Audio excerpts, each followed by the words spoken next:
കുറേ വർഷങ്ങൾക്ക് ശേഷം മൈക്രോമാക്സ് ഇന്ത്യയിലേക്ക് വീണ്ടും തിരിച്ചെത്തിയപ്പോൾ രണ്ട് സ്മാർട്ട് ഫോണുകളുമായിട്ടാണ് എത്തിയത്. അതായത് മൈക്രോമാക്സിൻ്റെ ഇൻ നോട്ട് 1ഉം അതുപോലെ ഇൻ 1B എന്നീ രണ്ട് ഫോണുകളിലായിരുന്നു അന്ന് ലോഞ്ച് ചെയ്തത്.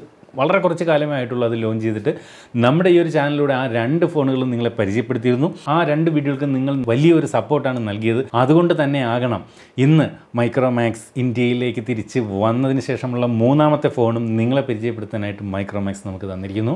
ഈ ഒരു ഫോണിൻ്റെ പേര് മൈക്രോമാക്സ് ഇൻ 1. അപ്പോൾ നമ്മൾ ഇന്ന് ഈ വീഡിയോയിലൂടെ പരിശോധിക്കുന്നത് മൈക്രോമാക്സ് ഇൻ 1ൻ്റെ വിശേഷങ്ങളാണ്. അപ്പോൾ നേരത്തെ 1Bയും അതുപോലെ നോട്ട് 1ഉം ഒക്കെ വന്ന അതേ ടൈപ്പ് ഒരു ബോക്സിൽ തന്നെയാണ് ഇൻ 1ഉം വരുന്നത്. ഇവിടെ വലുതായിട്ട് 1 എന്നും ഇൻ എന്നും ബൈ മൈക്രോമാക്സ് എന്ന് എഴുതിയിട്ടുണ്ട്. 128GB വേരിയൻ്റ് ആണെന്ന് പറയുന്നുണ്ട്. ഇതിൻ്റെ പ്രധാനപ്പെട്ട സ്പെസിഫിക്കേഷൻ ഡീറ്റെയിൽസ് ഒക്കെ ഇവിടെ കൊടുത്തിട്ടുണ്ട്. അതുപോലെ VR ഇൻ ഇന്ത്യ എന്ന് എഴുതിയിട്ടുണ്ട്. നമുക്കറിയാം മൈക്രോമാക്സിൻ്റെ ഏറ്റവും വലിയൊരു പ്രത്യേകത എന്ന് പറയുന്നത് പൂർണ്ണമായിട്ടും ഇന്ത്യൻ നിർമ്മിതമായിട്ടുള്ള സ്മാർട്ട് ഫോണാണ്, അല്ലെങ്കിൽ ഇന്ത്യൻ ബ്രാൻഡാണ് എന്നുള്ളതാണ്. അതുകൊണ്ട് തന്നെയും നമുക്ക് ഈ ഒരു ബ്രാൻഡിനോട് ഒരു വല്ലാത്ത വികാരം തന്നെയാണ്. എനിവേ നമുക്ക് ഇൻ 1 അൺബോക്സ് ചെയ്യാം. നേരത്തെ മൈക്രോമാക്സ് പുറത്തിറക്കിയ ഇൻ നോട്ട് 1ഉം അതുപോലെ ഇൻ 1Bയും മികച്ച രണ്ട് സ്മാർട്ട് ഫോണുകളായിരുന്നു. മികച്ച പ്രൈസിങ്ങിലൊക്കെ തന്നെയാണ് പുറത്തിറക്കിയത്. ഇപ്പോൾ ഈ ഒരു ഫോൺ എങ്ങനെയുണ്ടെന്ന് നമുക്ക് നോക്കാം. അപ്പോൾ ഇതുപോലെ ബോക്സ് അൺബോക്സ് ചെയ്യുന്നു. അതിൻ്റെ മുകളിലായിട്ടൊരു പേപ്പർ വെച്ചിരിക്കുന്നു. In protection plans, extended warranty, screen damage, accidental cover ഒക്കെ നൽകുന്നുണ്ട് എന്ന് പറയുന്നുണ്ട്. ദേ ഇരിക്കുന്നു നമ്മുടെ സ്മാർട്ട് ഫോൺ. അതിലേക്ക് നമുക്ക് വരാം. അതിന് മുമ്പ് വേറെ ഫോണിൻ്റെ ബോക്സിനകത്ത് എന്തൊക്കെയുണ്ടെന്ന് നോക്കാം. ഇതൊരു സെപ്പറേറ്റർ മാത്രം. പിന്നെ ഒരു പേപ്പർ ബോക്സ് ഇരിക്കുന്നു. അതിനകത്ത് സിം ഇജക്ടർ പിൻ കൊടുത്തിട്ടുണ്ട്. അതിനകത്ത് ബാക്ക് കേസ് നൽകിയിരിക്കുന്നു. അതുപോലെ തന്നെ ഒരു സ്ക്രീൻ പ്രൊട്ടക്ടർ എക്സ്ട്രാ വെച്ചിട്ടുണ്ടെന്ന് വെച്ചാൽ സ്ക്രീൻ ഫോണിനകത്ത് അപ്ലൈ ചെയ്തിട്ടില്ല. ഇത് നമുക്ക് വേണമെങ്കിൽ ഒട്ടിക്കാം എന്ന രീതിയിൽ. പിന്നെ യൂസർ ഗൈഡ് കൊടുത്തിട്ടുണ്ട്. അതുപോലെ ചാർജിങ്ങിനായിട്ട് ടൈപ്പ് സി ചാർജിങ് കേബിൾ, വലിയ കാര്യം. അതുപോലെ ഒരു ചാർജർ നൽകിയിട്ടുണ്ട്. 18 വാട്ടിൻ്റെ ഫാസ്റ്റ് ചാർജർ നൽകിയിട്ടുണ്ട്. പക്ഷേ 18 വാട്ടൊക്കെ ഉണ്ടെങ്കിലും ഈ ഒരു ചാർജറിൻ്റെ സൈസ് വളരെ ചെറുതാണെന്ന് ഓർമ്മിപ്പിക്കട്ടെ. പക്ഷേ 18 വാട്ട് കൊടുത്തിട്ടുണ്ട്, അത് വലിയ കാര്യം. അപ്പോൾ നമുക്കിനി ഫോണിലേക്ക് വരാം. ഇത്രയും കാര്യങ്ങളാണ് ഇതിൻ്റെ ബോക്സിനോടൊപ്പം ഉള്ളത്. ഇതായിരിക്കുന്നു നമ്മുടെ സ്മാർട്ട് ഫോൺ. നമ്മൾ മൈക്രോമാക്സിൻ്റെ ഇൻ 1Bയിൽ കണ്ട അതിന് സമാനമായിട്ടുള്ള ഒരു ഡിസൈൻ ആണ് അതിൻ്റെ ഒരു ബാക്ക് എല്ലാം കൊടുത്തിരിക്കുന്നത് ഇൻ 1ലും. അപ്പോൾ ഇൻ 1B എന്നത് ഈ കാണുന്ന ഇൻ 1ൻ്റെ ഒരു ലൈറ്റർ വെർഷൻ ആയിരുന്നു എന്ന് വേണം കരുതാൻ. ഇപ്പോൾ അതിൻ്റെ കുറച്ചുകൂടെ ഒരു സൈസൊക്കെ കൂടുതലാണെന്നേ ഉള്ളൂ. ആ ഒരു പാറ്റേണും ആ ഒരു ബാക്ക് ഡിസൈനുമൊക്കെ ഇൻ നോട്ട് 1Bയെ പോലെ തോന്നിപ്പിക്കുന്നുണ്ട്. അപ്പോൾ ഫോൺ കാണാൻ നല്ല രസമുണ്ട്. ഫോണിൻ്റെ ബാക്ക് സൈഡ് പ്ലാസ്റ്റിക് ആണ്. ഇവിടെ ഒരു എക്സ് എന്ന ഒരു ഡിസൈൻ നമുക്കിതിൻ്റെ ബാക്ക് സൈഡിലേക്ക് സൂക്ഷിച്ച് നോക്കിയാൽ കാണാം. മൊത്തത്തിൽ ഒരുപാട് ഒരു കളർ ഗ്രേഡിയൻ്റ് നമുക്കിതിനകത്ത് കാണാൻ സാധിക്കുന്നുണ്ട്. ലൈറ്റ് ഫ്ലെയറുകൾ കാണാൻ സാധിക്കുന്നുണ്ട്. പ്ലാസ്റ്റിക് ബാക്ക് ബോഡിയാണ്. ഇവിടെ താഴെ ഇൻ എന്ന് എഴുതിയിട്ടുണ്ട്. ബാക്കിലേക്ക് നോക്കിക്കഴിഞ്ഞാൽ നമുക്ക് മൊത്തത്തിൽ 3 ക്യാമറകളാണ് കാണാൻ സാധിക്കുക. 1, 2, 3. ഇവിടെ ഒരു ഡമ്മി AI എന്ന് എഴുതിയ ഒരു ഡമ്മി ക്യാമറ പോലൊരു സാധനമുണ്ട്. LED ഫ്ലാഷ് ലൈറ്റ് ഉണ്ട്. ഫിംഗർ പ്രിൻറ്റ് സംവിധാനം ഫോണിൻ്റെ ബാക്ക് സൈഡിലാണ് നൽകിയിരിക്കുന്നത്. ഇനി ഫോണിൻ്റെ വശങ്ങളിലേക്ക് നോക്കിക്കഴിഞ്ഞാൽ വലത് സൈഡിൽ ഇതുപോലെ വോളിയം റോക്കേഴ്സും പവർ ബട്ടണും കാണാം. താഴേക്ക് വരുമ്പോൾ സ്പീക്കർ ഗ്രില്ല്, അതുപോലെ USB type C charging port, microphone, 3.5mm audio Jack. ഇടത് സൈഡിലേക്ക് വരുമ്പോൾ ഒരു ഡെഡിക്കേറ്റഡ് ഗൂഗിൾ അസിസ്റ്റൻറ്റ് ബട്ടൺ കാണാം. ഇവിടെ സിം ട്രേ. മുകളിലേക്ക് വരുമ്പോൾ സെക്കൻഡറി നോയ്സ് ക്യാൻസലേഷൻ മൈക്ക്. ഇനി നമുക്ക് സിം ട്രേ ഏത് ടൈപ്പാണെന്ന് നോക്കാം. ഞാൻ ഈ ഒരു ഫോണിനകത്ത് ട്രിപ്പിൾ കാർഡ് സ്ലോട്ട് പ്രതീക്ഷിക്കുന്നു. നോക്കാം. യെസ്, ട്രിപ്പിൾ കാർഡ് സ്ലോട്ട് തന്നെയാണ്.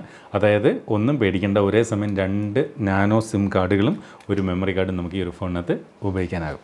ഇനി നമുക്ക് ഫോണൊന്ന് ഓൺ ചെയ്ത് നോക്കാം. ഓൺ ചെയ്യുമ്പോൾ ഇതുപോലെ ഇൻ എന്നും പവേർഡ് ബൈ ആൻഡ്രോയിഡ് എന്നും എഴുതി കാണിക്കുന്നു. അപ്പോൾ ഈ ഒരു ഫോണിൻ്റെ ഇനിഷ്യൽ സെറ്റപ്പൊക്കെ നമ്മളിപ്പോൾ ചെയ്ത് കഴിഞ്ഞു.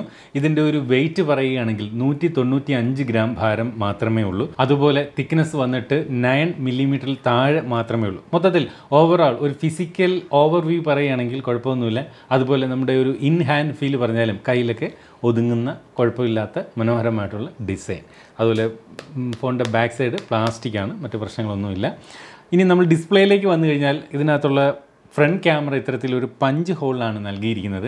അത് ഇത്തരത്തിൽ മുകളിൽ മധ്യഭാഗത്തായിട്ട് ഒരു പഞ്ച് ഹോളിലാണ് നൽകിയിരിക്കുന്നത്. അതുപോലെ ഈ ഒരു ഡിസ്പ്ലേ എന്ന് പറയുന്നത് 6.67 ഇഞ്ചിൻ്റെ ഫുൾ HD+ ഡിസ്പ്ലേ ആണ്. അതുപോലെ ഇതിൻ്റെ ഒരു മാക്സിമം ബ്രൈറ്റ്നസ് നമ്മൾ ചെക്ക് ചെയ്ത് കഴിഞ്ഞാൽ 440 നിറ്റ്സ് ആണ് ഇതിൻ്റെ ഒരു ബ്രൈറ്റ്നസ്. ഇന്ന് വരുന്ന ഫോണുകളിൽ 600 നിറ്റ്സ്, 800 നിറ്റ്സ്, 1000, 1200 നിറ്റ്സ് വരെയൊക്കെ ബ്രൈറ്റ്നസ് ഉള്ള ഫ്ലാഗ്ഷിപ്പ് ലെവൽ ഫോണുണ്ട്. അവിടെ 440 ഓക്കെയാണ്. കുഴപ്പമില്ലാത്ത ഒരു ബ്രൈറ്റർ ആയിട്ടുള്ള ഡിസ്പ്ലേ തന്നെയാണ് ഈ ഒരു ഫോണിനകത്ത് നൽകിയിരിക്കുന്നത്. മാത്രമല്ല ഈ ഒരു ഫോണിൻ്റെ ഡിസ്പ്ലേക്ക് 80 ഡിഗ്രി വ്യൂയിങ് ആംഗിൾ നൽകിയിട്ടുണ്ട്. അതുകൊണ്ട് തന്നെ നമുക്കിങ്ങനെ സൈഡിൽ നിന്നൊക്കെ നോക്കിയാലൊന്നും വലിയ പ്രശ്നമില്ല. നല്ല രീതിയിൽ തന്നെ സൈഡിൽ നിന്ന് നോക്കിയാലൊക്കെ അതിൻ്റെ ആ ഒരു ഡിസ്പ്ലേ നമുക്ക് കാണാൻ സാധിക്കുന്നുണ്ട്. പിന്നെ ഈ ഒരു ഫോണിനകത്ത് വൈഡ് വൈൻ L1 സപ്പോർട്ട് നൽകിയിട്ടുണ്ട്. അതുകൊണ്ടുള്ള ഗുണം എന്താണെന്ന് വെച്ച് കഴിഞ്ഞാൽ നമുക്ക് നെറ്റ്ഫ്ലിക്സ് പോലെയുള്ള OTT പ്ലാറ്റ്ഫോമുകളിൽ നിന്ന് നമുക്ക് HD കണ്ടൻറ്റുകൾ ഈ ഒരു ഫോണിനകത്ത് ആസ്വദിക്കാൻ സാധിക്കും. ഈ ഒരു ഫോണിൻ്റെ ഏറ്റവും വലിയൊരു ഹൈലൈറ്റ് ആയിട്ട് എടുത്ത് പറയേണ്ടത് ഇതിനകത്ത് പ്യുവർ ആൻഡ്രോയിഡ് ആണ് നൽകിയിരിക്കുന്നത്.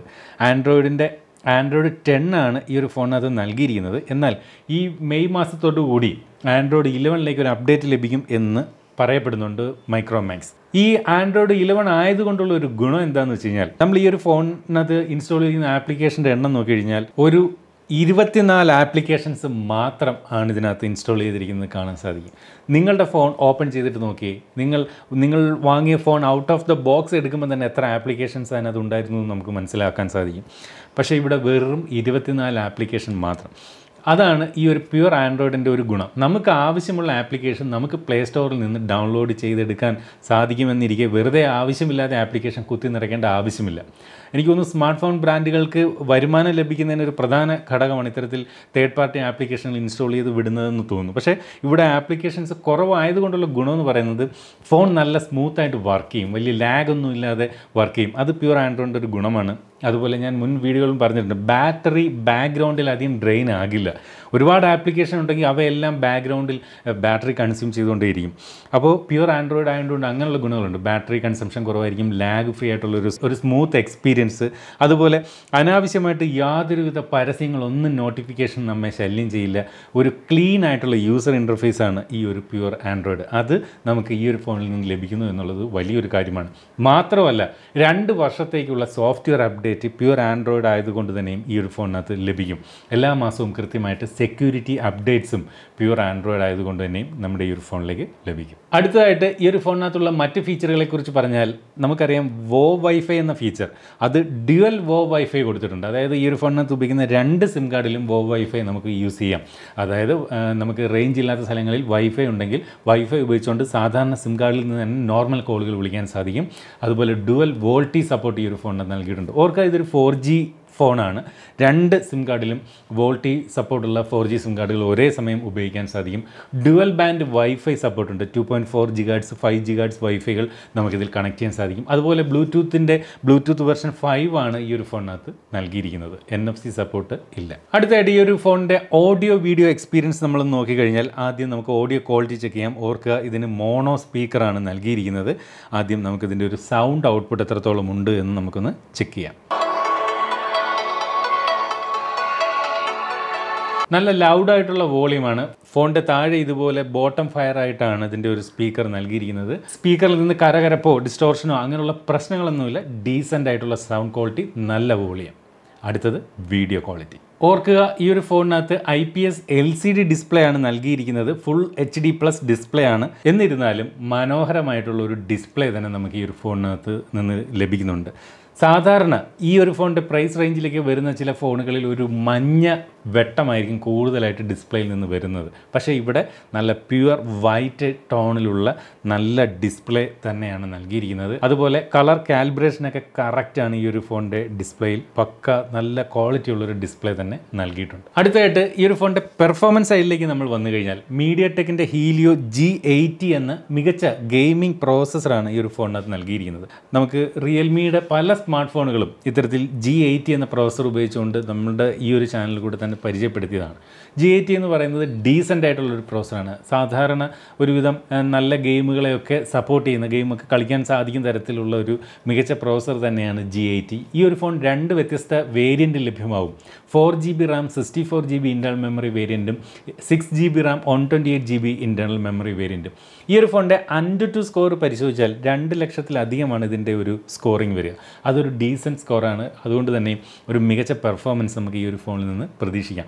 ഓർക്കുക പെർഫോമൻസ് കുറഞ്ഞൊരു സ്മാർട്ട് ഫോൺ അല്ല ഇത് എന്ന് ഓർമ്മിപ്പിക്കട്ടെ. അതുപോലെ ഇതിൻ്റെ റാം ടൈപ്പ് എന്ന് പറയുന്നത് LPDDR4X റാം ആണ്. അതുപോലെ സ്റ്റോറേജ് ടൈപ്പ് എന്ന് പറയുന്നത് eMMC സ്റ്റോറേജ് ടൈപ്പാണ് നൽകിയിരിക്കുന്നത്. ഓർക്കുക UFS സ്റ്റോറേജ് ടൈപ്പ് അല്ല ഇതിൽ ഉൾപ്പെടുത്തിയിരിക്കുന്നത്. അടുത്തായിട്ട് ഇതിൻ്റെ ക്യാമറ ഡിപ്പാർട്ട്മെൻറ്റിലേക്ക് വന്നു കഴിഞ്ഞാൽ നേരത്തെ നമ്മൾ കണ്ടതുപോലെ തന്നെ ഈ ഒരു ഫോണിൻ്റെ ബാക്ക് സൈഡിൽ മൊത്തത്തിൽ 3 ക്യാമറകളാണ് നൽകിയിരിക്കുന്നത്. ഇതിനകത്ത് വൈഡ് ആംഗിൾ സെൻസർ നൽകിയിട്ടില്ല.